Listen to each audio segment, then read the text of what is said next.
Hey, what's up, everyone? This is Matthew Dale to help you play better, sound great, and understand more. And I wanted to dive back into the topic of MIDI automation in a DAW for the Axe-Fx FM9, FM3, and answer a couple of questions that I saw on the comments of that first video.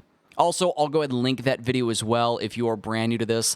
That goes through the general setup of how to get the two to communicate with one another, so go ahead and check that out if you are a beginner at this. So just a quick recap. In that first video, I showed you namely two things: how to switch scenes on the Axe-Fx, and then how to automate, one particular parameter on a continuous sort of basis if you just wanted to, have the virtual software spin the knob. In this case, my virtual software, my DAW of choice is Studio One. I'm a pretty avid Studio One user. I really like how this DAW lays a lot of things out, and hopefully this will be similar enough in your DAW of choice, be it Pro Tools, Reaper, and whatever. So just so we're all on the same page, here is the scene switching mechanic. I've muted all of my tracks so you can really just sort of hear the scene change itself and where it occurs on the timeline, because it is and it should be immediate. So I've got my guitar on.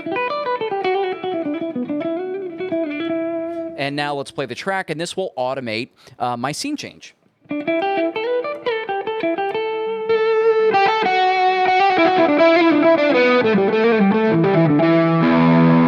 Right? So gapless, seamless. I'll get into how to do that a little bit later on in the video, but the scene change itself is going to be a very immediate process. Now, a little bit more into some of the new stuff. I'm going to show you how to automate just an individual effect. And the thing that you want to do first to get this set up is you want to go into the MIDI menu on the physical device itself, in my case, the Axe-Fx 3, and I'm going over to the individual block settings for the MIDI communication. And for this particular video, I'm going to automate the delay block.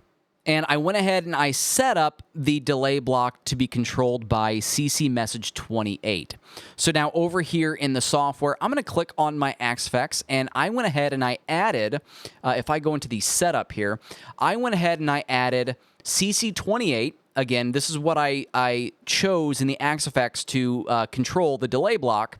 I added CC28 and I labeled it delay, and now it is in a parameter that I can adjust. Let me move this over here. Let me just show you what's going on. So here is my delay control here, and since we're using like CC numbers and MIDI value 0, 1 to 27, anything below the halfway mark is going to tell this effect to be off. Anything above the halfway mark is going to tell the effect to be on. So that's going to be my automation. Now, I'm just going to automate this with the extremes, either 0 or 127, and that will tell the effect to come on and off. So I don't need Axe Edit right now. I just need the DAW. And to go along with automation and how we do automation in a DAW, specifically Studio One, there's really two ways we can go about this. One is going to be track automation, so automation on this specific line of something, or event automation, which is what I did up here, where I'm just telling this event within this track to automate something. So if I want to add track automation to this, and if I just want this track to control my delay, then I can go into this drop-down menu. Let's add a automation, and it's going to be the delay, CC28. Add that, close that up. Now, this is going to be off every single time it's down here, and then when I move this up, it will be on, and then it will be off again when I move this here. So right now, I've got this track going from delay off to delay on to delay off. I'm just going to get rid of this scene so we can kind of see everything that's going on. And as soon as I hit play on this, I'll switch over to Axe Edit so you can kind of see how things are moving. So it's playing, Axe Edit. You can kind of see in the bottom there, now the delay is on. And then as we keep going, it's going to stay on. And now it's off. It's a pretty subtle delay on this. Let's go ahead and do that again with me playing. No delay.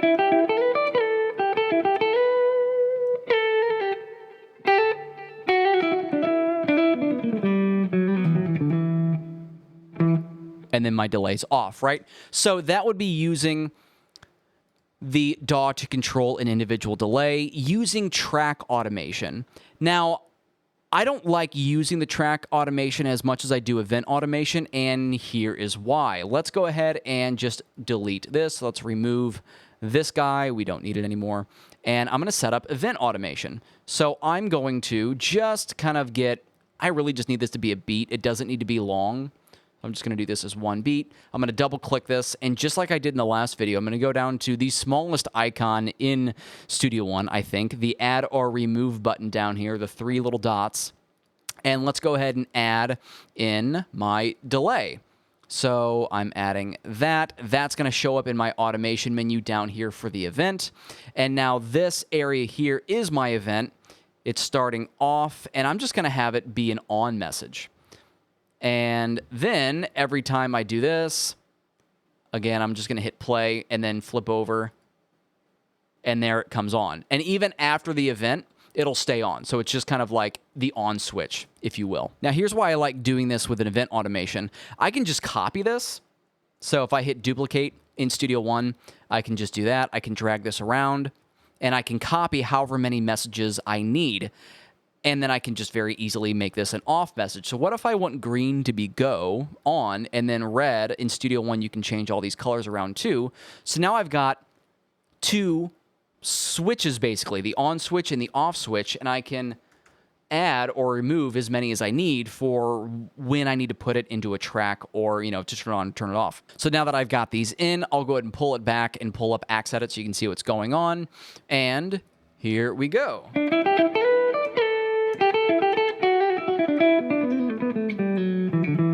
And then it's off. Same effect, but a couple different ways of going about it. So that is automating an individual effect. Let's get back to this idea of gapless switching. And this is a little bit more of a Fractal thing, not so much a Fractal plus DAW thing. But you can think about switching really 3 ways within the Axe effects. So there's preset switching, which in the Fractal stuff takes a little while. I would never do like a preset switch within a song. At the very least, I would have one preset for that particular song if you're doing, a bunch of different sounds in a set list. I would say the next layer of switching, which would be from like, a clean amp sound to a dirty amp sound, most of the time, we would probably think to use the channels function, and that's good, but there is going to be a slight gap. Let me go to this other preset here that I have, and this one utilizes the amp block. You can see in channel B, I've got a dirt sound, and then I think for my lead, that's the same channel. So I'm utilizing channels A and B here in this preset. That gap is smaller than switching from preset to preset, but it is going to have a little bit of a gap to it. Now, the way to do gapless switching is one of 2 ways, one of 2 methods. If I go back to this dual amp setup here, I'm using one amp block for clean, and I'm using the second amp block for my crunch and my lead tone. That is going to make this seamless switching, which I'll show you in the DAW here in a second. The other way to do it, like in the FM3 that only has one amp block, is to actually like automate the gain and drive controls to do it that way. I've talked a little bit about that in other videos, but I'll show you kind of the gist in this here in a second. So let's talk about the preset change real quick. I'm going to do the same thing. I'm just going to get a event, and I'm going to go back into this event, and let's add some preset changes. So I need the program change, and then I'm also going to add the bank select. This is just general MIDI language bank select. This should be in there. I didn't have to do anything fancy on the Axe effects. It just knows this already. So the 2 presets that I'm going to bounce back and forth are going to be bank 3. I have this written down. Bank 3, 52, and then bank 354. So now I've got a program change, which this is already kind of set in this preset, which is handy since it kind of finds out already.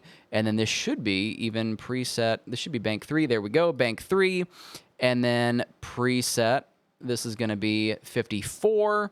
Good. The other one I want to be is 52. So let me just duplicate this again. Event audio or event MIDI makes this a lot easier. Let's type in 52. And now you can see as I go here, that's the same preset.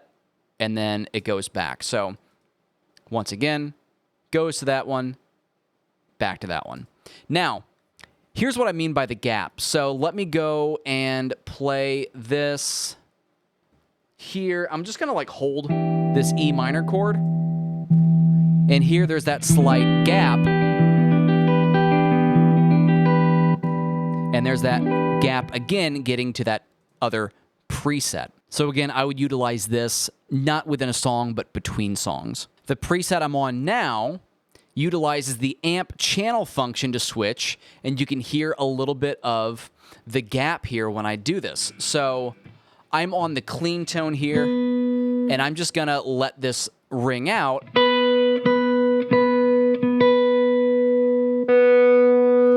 And there's a very slight gap. The Axe-Fx3 is a lot faster at doing the amp channel switching than, say, the FM3, but it's still a very small gap. Let's do that same thing, this time under the preset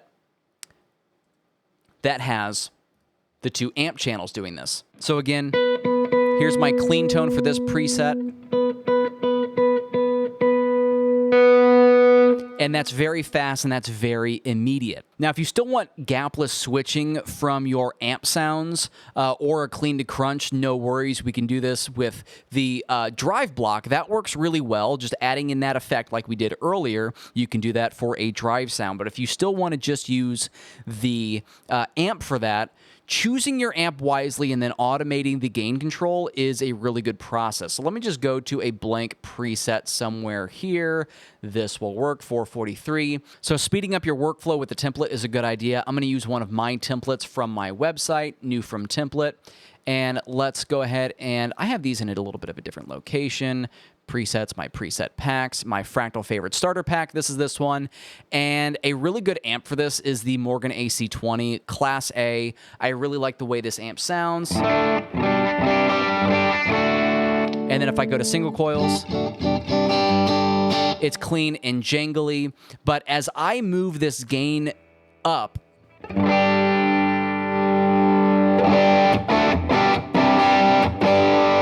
then I get that nice saturation with really not doing a whole lot of like volume boosting. I can do the volume boosting in another way. So if I want this to be around the 5 mark, I am going to assign this. Again, this is kind of from my last video. I'm going to assign this under external 2. And now that is going to be controlling my gain on the amplifier. It's at 0 now. So if I go into the automation here, I'm going to do a couple of, again, event automation stuff. I actually am only going to use one for right now because I'm going to do the duplication trick. Let's go here and let's add external 2. Since I have that in here, we're going to automate that. Close that up, external 2. I want this to be around the 5 range, which is going to be somewhere near the like halfway mark here. Let's see. I'm at 4.65. I'm not doing anything too crazy particular here. I just want to move my amplifier sounds around. Now, let's do this, and let's crank up the drive quite a bit for this idea of gapless switching for one of them. Now we've got low gain, higher gain, and let's see what we got. I'll play along and let's see.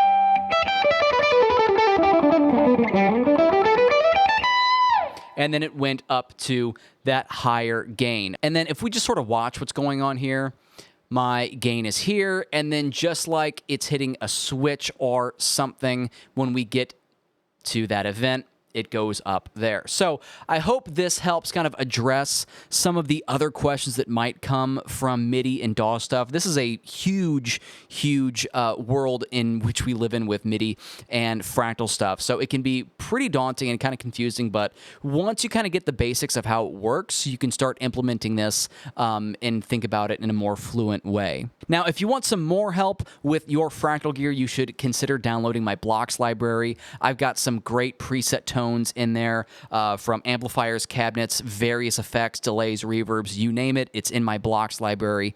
You can download that for yourself by going to the link in the description below.